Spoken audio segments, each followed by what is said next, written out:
வணக்கம் ராதிகா.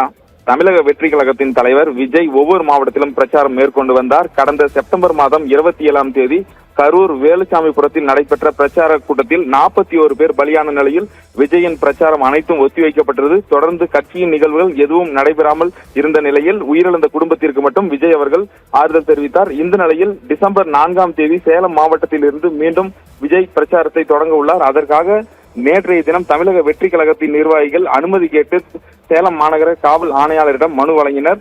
சீலநாயக்கன்பட்டி, போஸ்ட் மைதானம், கோட்டை மைதானம், தாளமுத்து நடராஜன் திடல் உள்ளிட்ட பகுதிகளில் ஏதேனும் ஒரு இடங்களை வழங்குமாறு மனு வழங்கினர்.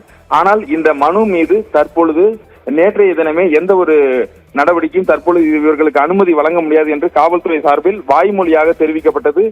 இதற்கு காரணமாக அதாவது டிசம்பர் 3ஆம் தேதி கார்த்திகை தீபம், டிசம்பர் 6ஆம் தேதி இடிப்பு தினம் உள்ளிட்ட காரணங்களுக்கு காவல்துறையினர் பாதுகாப்பு பணிக்கு செல்வதால் இவர்களுக்கு பாதுகாப்பு அளிக்க முடியாது என்று வாய்மொழி உத்தரவு வழங்கிய நிலையில் தற்பொழுது இவர்கள் வழங்கிய அனுமதி கேட்டிருந்த கடிதத்திற்கு மறுப்பு தெரிவித்து தற்போது காவல்துறை அவர்களுக்கு கடிதம் ஒன்றையும் வழங்கியுள்ளது.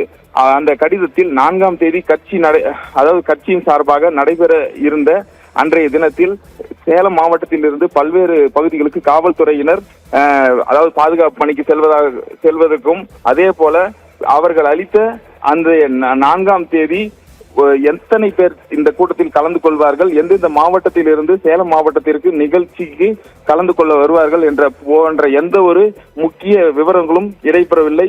அதே போல எந்தெந்த பகுதியில் எவ்வளவு பேர் இந்த கூட்டத்தில் கலந்து கொள்வார்கள் என்ற எந்த ஒரு காரணம் தெரிவிக்கப்படாததால் இந்த மனு மீது நடவடிக்கை எடுக்க இயலவில்லை. இனி வரும் காலங்களில் தமிழக வெற்றி கழக தலைவர் நடிகர் விஜய் அவர்கள் சேலத்தில் நிகழ்ச்சி நடத்த அனுமதி பறிக்கப்பட்டதில் 1 மாதத்திற்கு முன்பே அவர்கள் அனுமதி கேட்க வேண்டும். அப்பொழுது அவர்கள் மனு மீது உரிய நடவடிக்கை எடுக்கப்படும் என சேலம் மாநகர காவல்துறை தற்பொழுது விளக்கம் அளித்துள்ளது.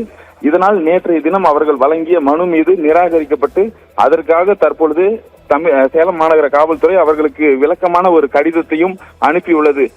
இதனால் தற்பொழுது விஜய் அவர்கள் வருகின்ற 4ஆம் தேதி சேலத்தில் பிரச்சாரம் மேற்கொள்ள இருந்த நிலையில் அந்த நடைபெறாதா என்ற ஒரு கேள்வியும் தற்போது எழுந்துள்ளது. இதனையடுத்து சேலம் மாநகர காவல்துறை அவர்கள் வழங்கிய கடிதம் தற்பொழுது மாவட்ட கழக செயலாளரிடம் வழங்கப்பட்டுள்ளது. ராதிகா.